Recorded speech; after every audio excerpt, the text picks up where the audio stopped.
Hey, you're checking out this year's top 10 most downloaded episodes, and this one focuses on Kristin Jekielek, who came on the show to talk about the value of video marketing. It's a topic that scares many business owners, and it's why this episode was so valuable to so many people.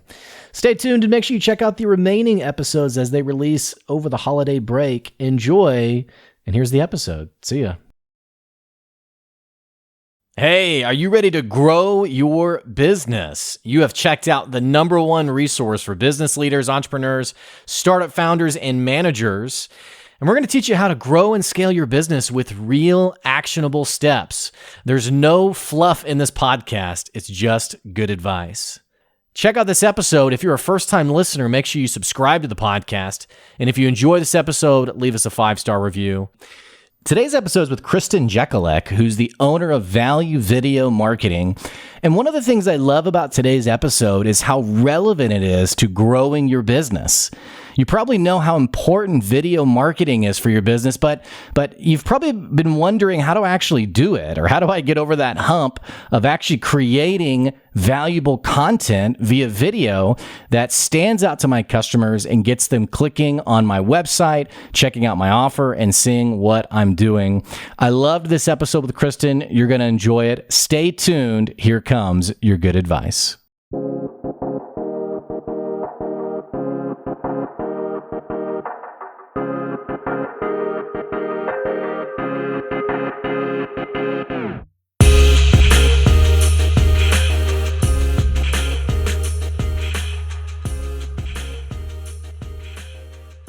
Hey, thanks for checking out another episode of the Good Advice Podcast. We're coming back with another PodMax event. And you know how much I love PodMax because we have so many incredible guests who get to come on the podcast and share, frankly, like the most incredible expertise that is going to help you grow your business.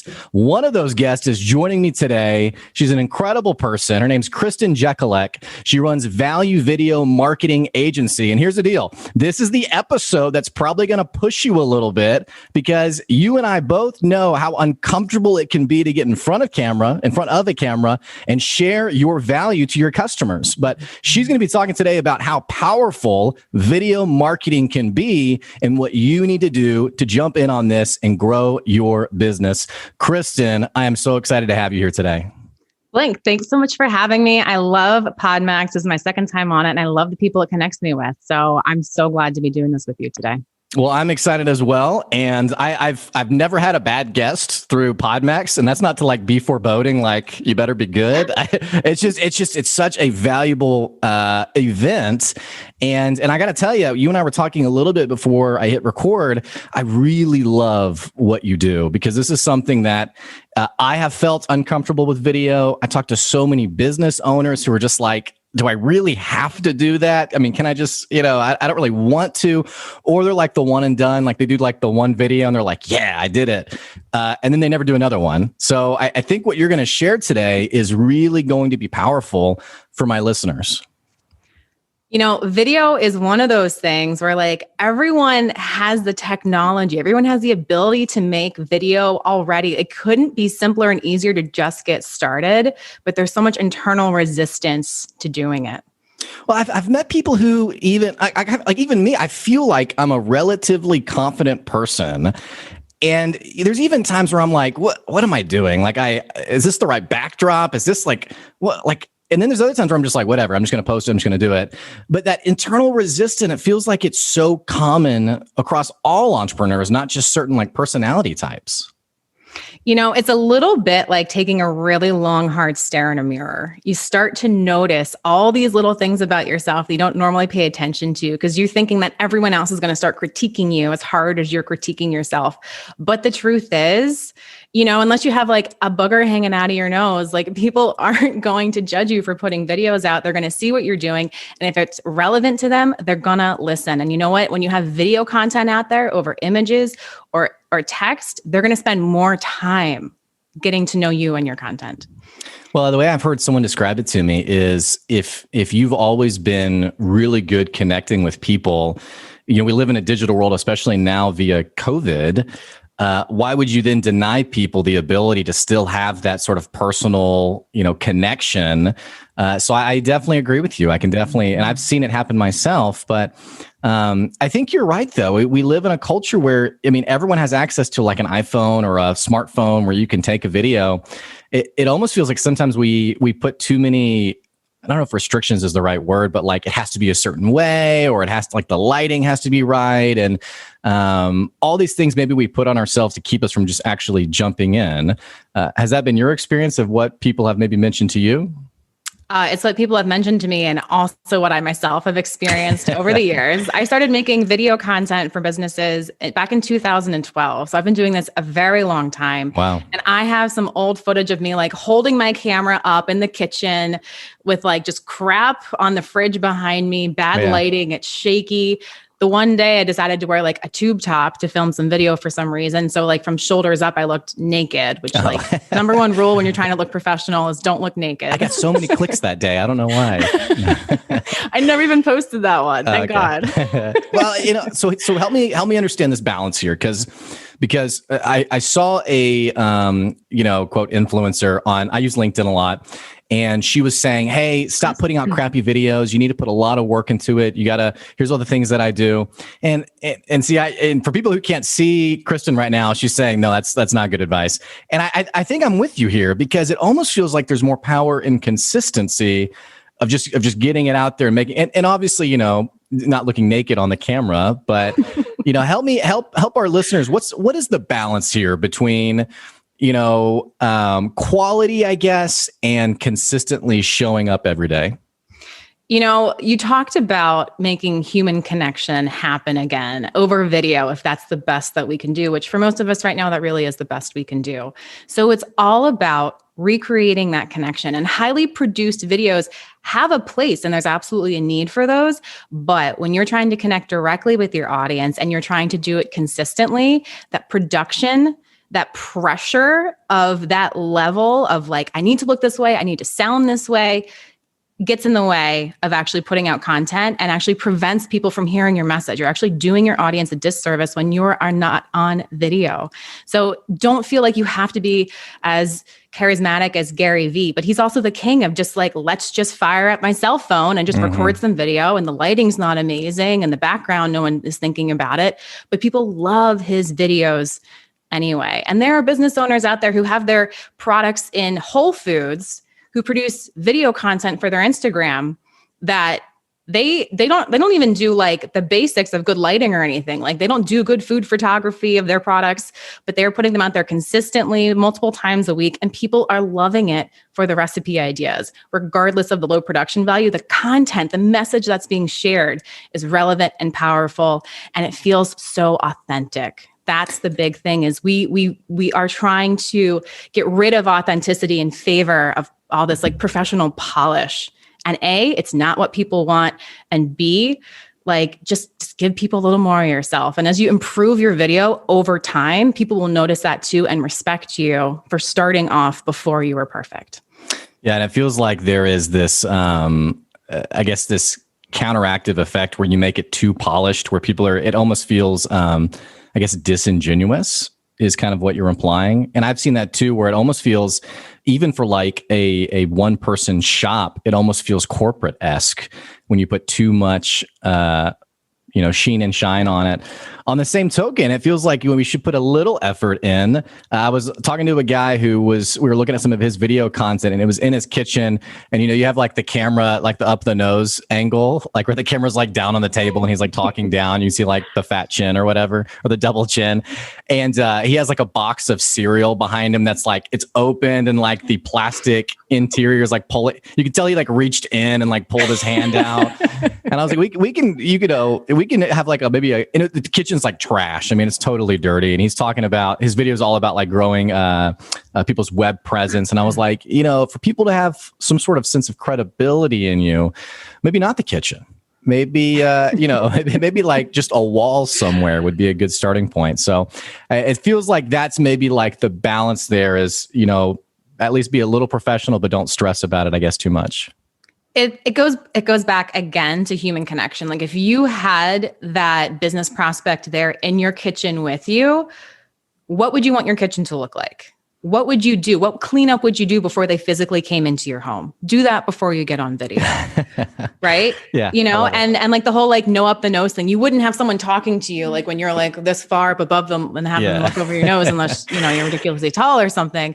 Right. But just, you know, get that camera like at a height that makes it feel conversational for the person watching.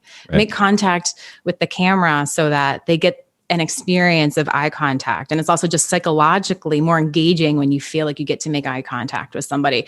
It's really about replicating as much of that in-person experience as you can. And that's what lighting and great audio do. Like this microphone, it just makes my voice sound more natural, like it would sound if you were here with me. This lighting helps you see me like you would see me if we were there together in person. Without the lighting, I'm going to be fuzzy and grainy, which isn't what would actually happen in person. So it's just really about replicating as much of that as you can.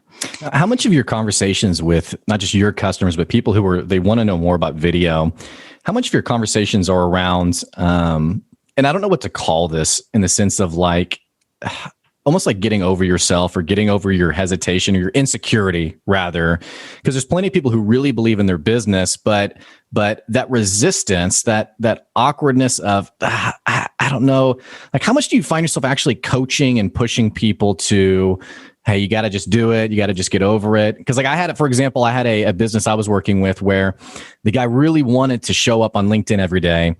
And he was like, I'm going to do a video a month. And I was like, okay, that's totally insignificant. Like no one's going to remember that. Like you need to show up every week at the minimum. And he's like, well, I don't want to do that.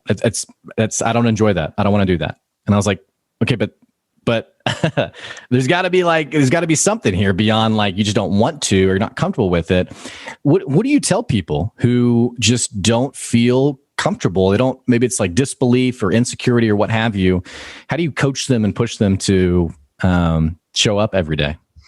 So there's two different ways I'll approach that depending on the person. The first way I want to approach it every time is, well, what was the last thing that you knew was good for you and you didn't want to do it and you put it off and you put it off. And then one day you just freaking did it. And you were like, holy cow, that wasn't as bad as I thought. And holy cow, this is great. I need to do this more often.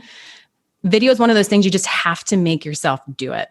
You're going to get better with practice. It's like saying, well, I'm not good at running marathons, but you don't train to run marathons. Like, of course you're not good. You just need to go train on video and just go do it. And the other way I approach that is like, okay, well, how can we start small? Can you do like a screen grab, like a demo walkthrough, like of a presentation or your software or whatever, and have your face like this big in the corner? Can we start there? I love it. Yeah, the baby steps. And I've even seen people who are using video for like their cold outreach, like in like the LinkedIn DMs or what have you. And now it's getting to the point where a lot of people are doing it where I'm actually scrolling past it a little bit more than I was previously. But I remember like the first time someone did like the, hey, you know, and they had like, I think they had like my name on a piece of paper, like, hey, Blake or something. So it definitely feels like it can cause you to stand out amongst all the noise that's out there as well. It's absolutely eye-catching because A, hardly anyone else is doing it. And B, they're getting to experience a person. They don't have to like make up what your voice sounds like or what your mannerisms are like, or do you have a Southern accent or like a New York City accent or like, you know, like, is your hair, are you blonde? Or, you know, like you kind of have to make up a person in your head whenever you're just reading an email, a cold email for outreach, especially, which is a lot of these videos are used for. You have that person, you know who you're talking to, and that becomes so memorable.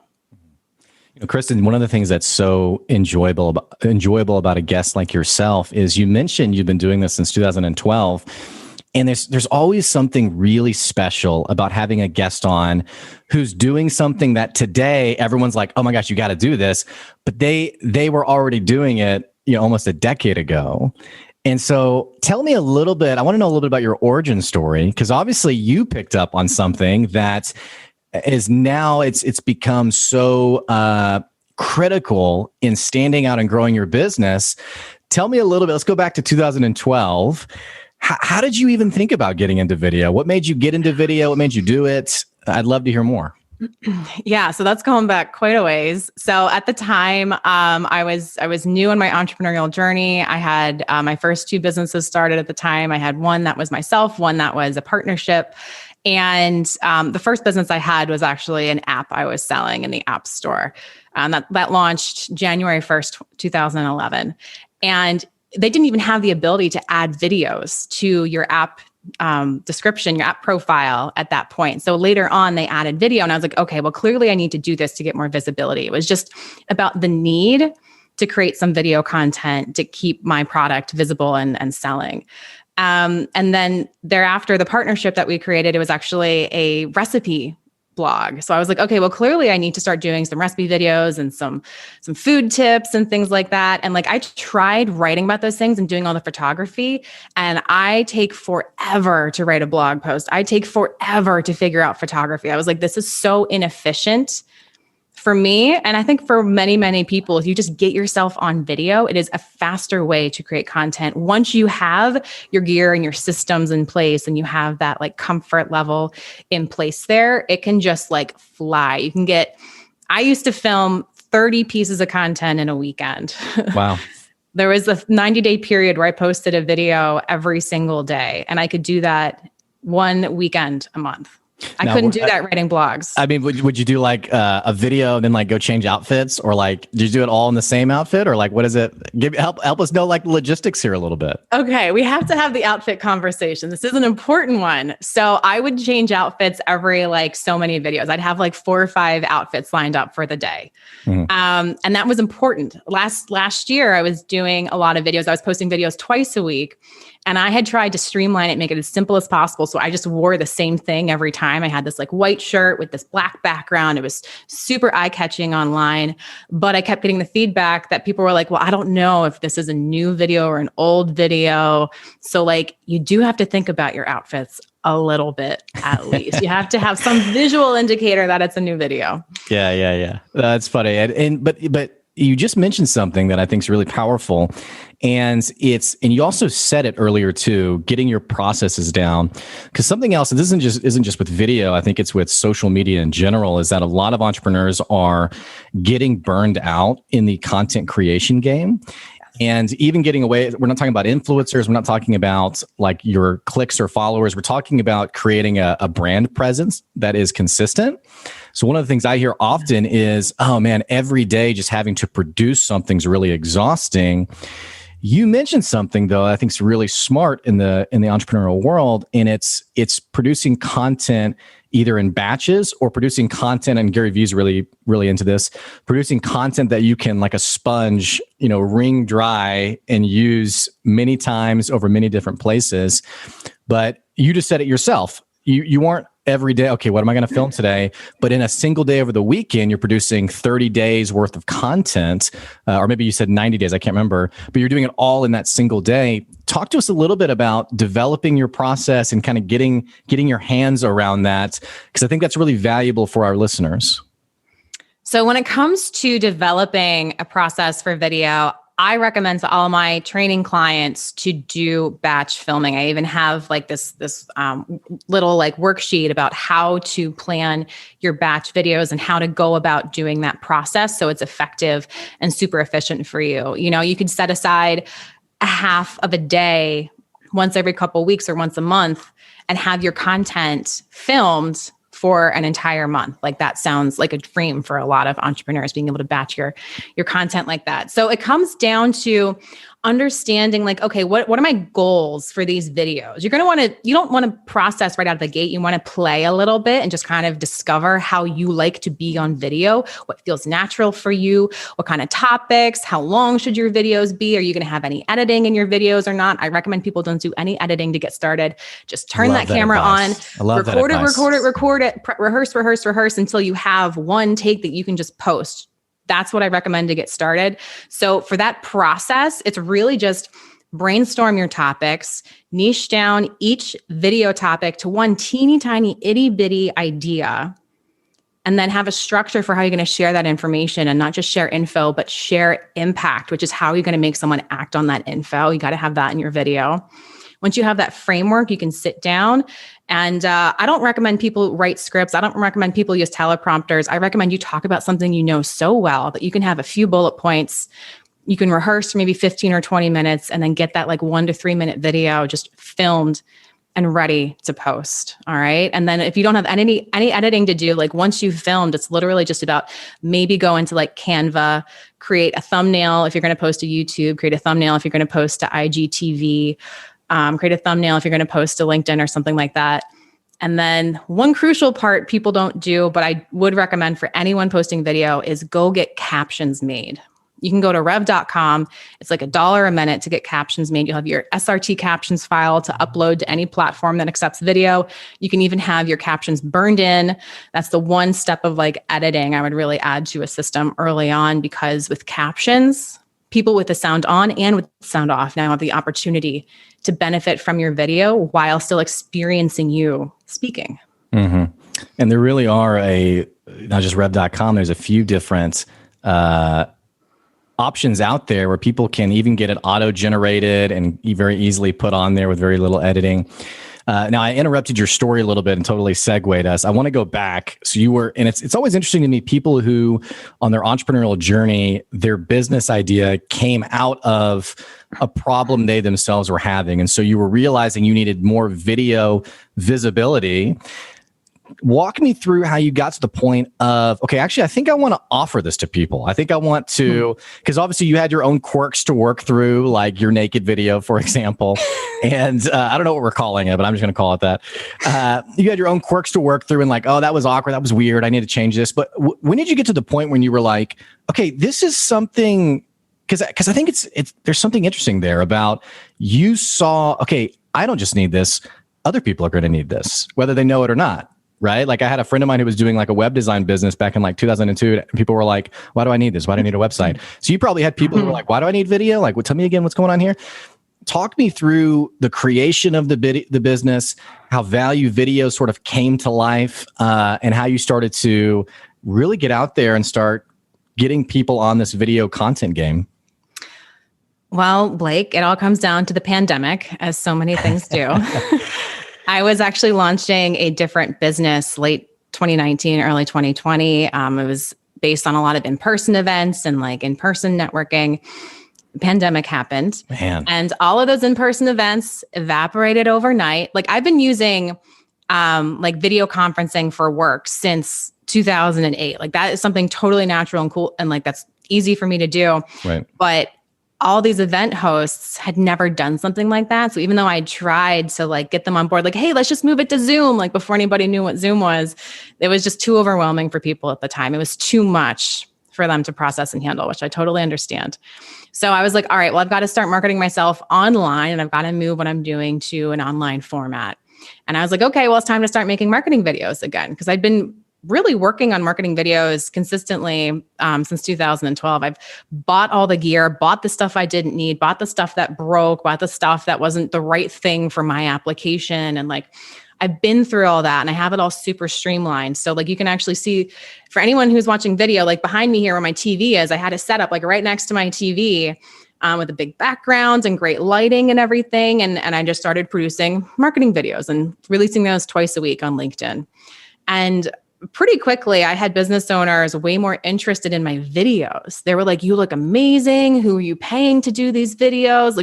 I'm doing everything myself, like in my living room. Like, and it became a really clear pivot, thankfully, during the pandemic to start offering video to people. So value video marketing does two things. On one hand, we have done for you SEO optimized video content simply delivered, so you can post it weekly. And on the other hand, there's also simple video training, which is helping professionals look more professional wherever they are on video.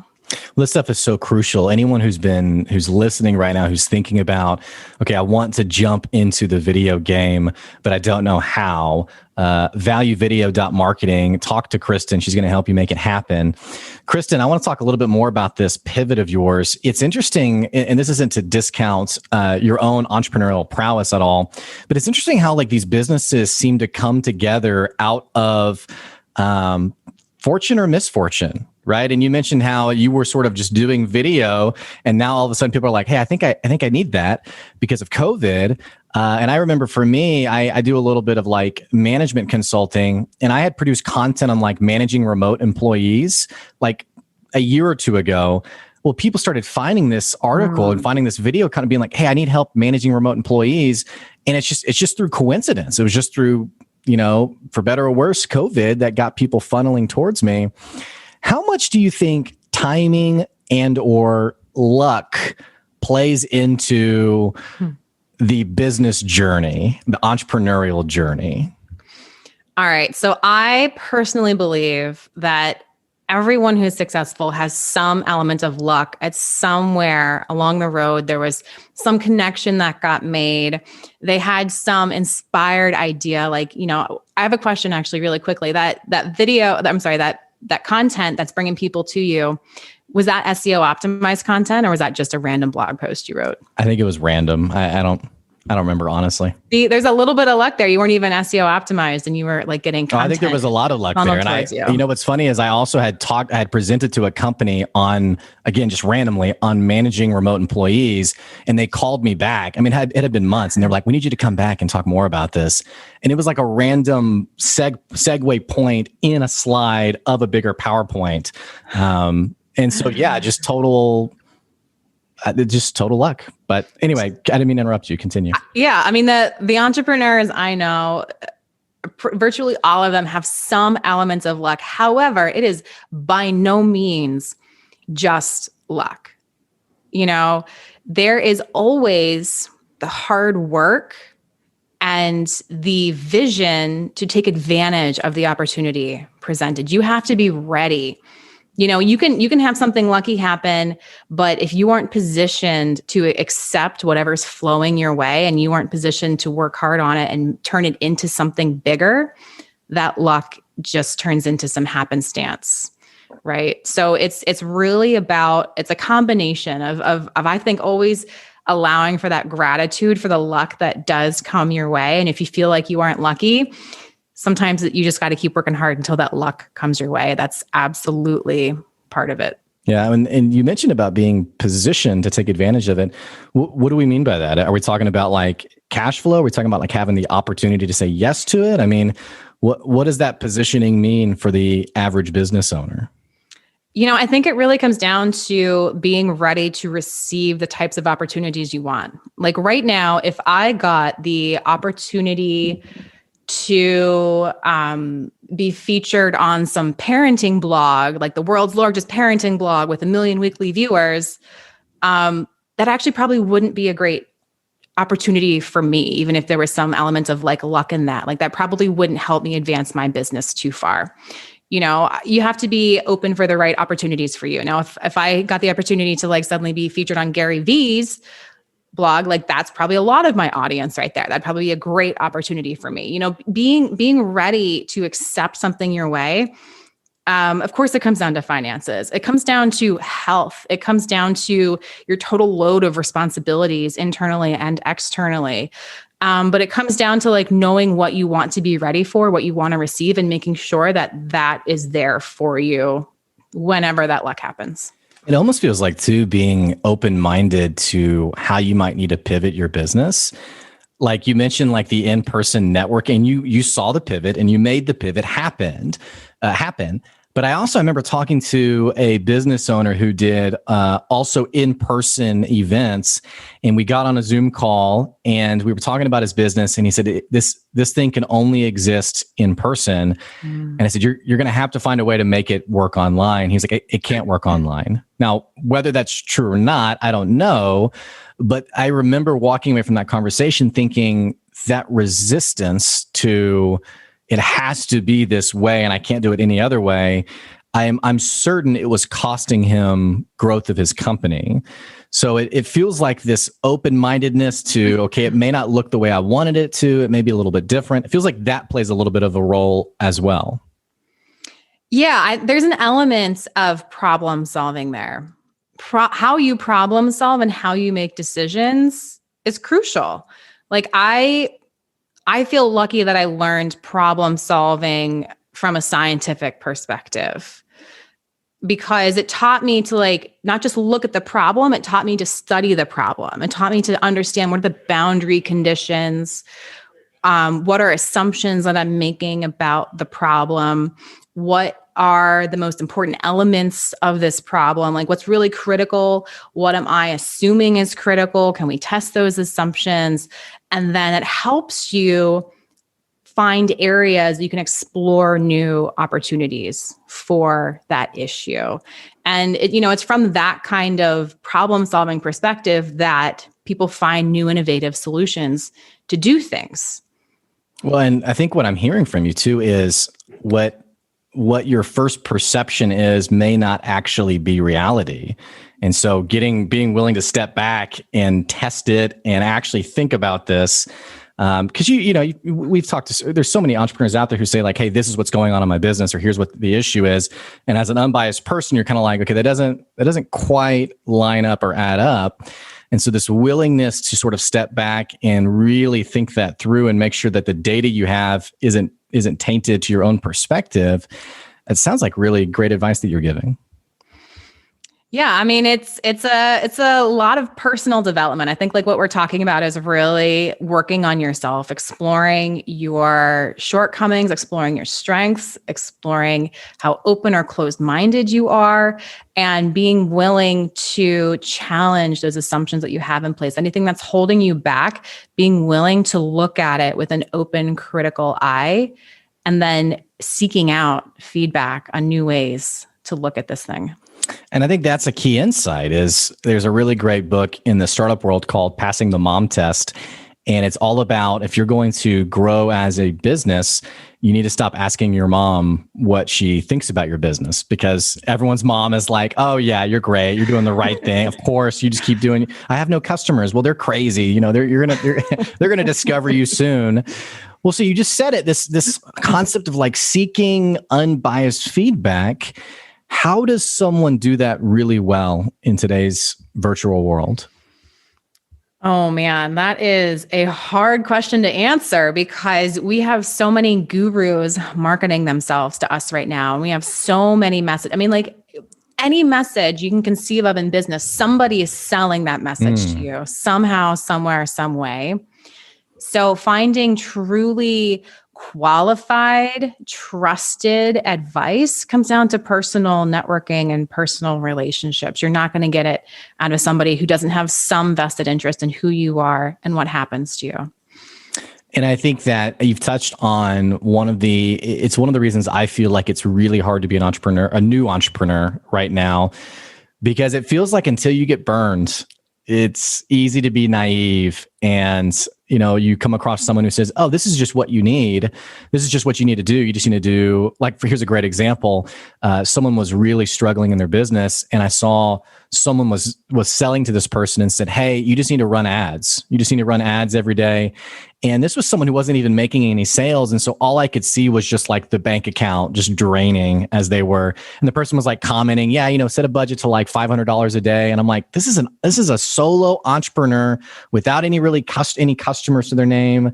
That's going to kill their cash flow. And so it's tough today, I think, to find that trusted feedback. And which, I guess for us as business owners, all the more reason to do video so that people can meet us, see that we're genuine, see that we know our stuff, and hopefully eventually buy from us as well.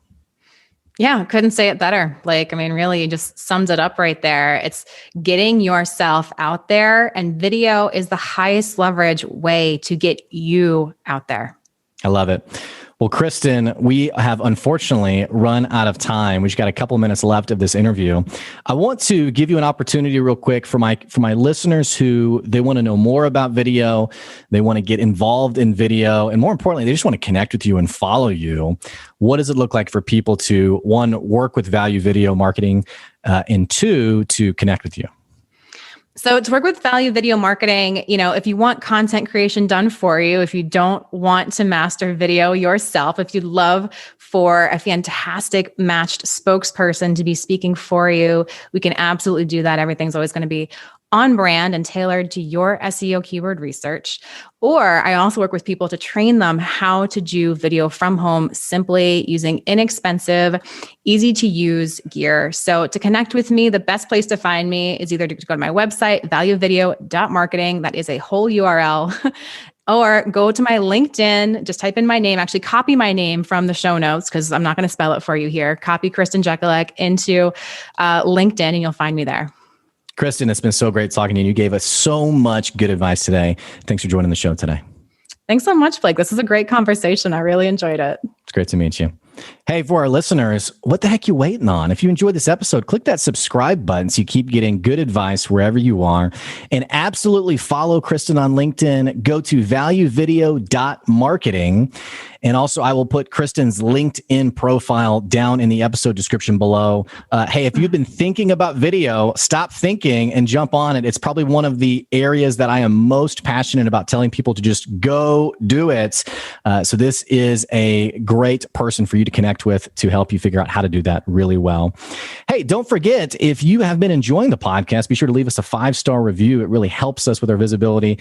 And also, don't forget, if you want to support the podcast or you even want your business talked about on the podcast, make sure you go to our Patreon, patreon.com/good advice, where you can either buy me a cup of coffee, buy one of our guests a cup of coffee, or like I said, you can get your business promoted on the podcast. Again, that's patreon.com/good advice. Hey, that's our good advice today. We appreciate you for listening. See ya.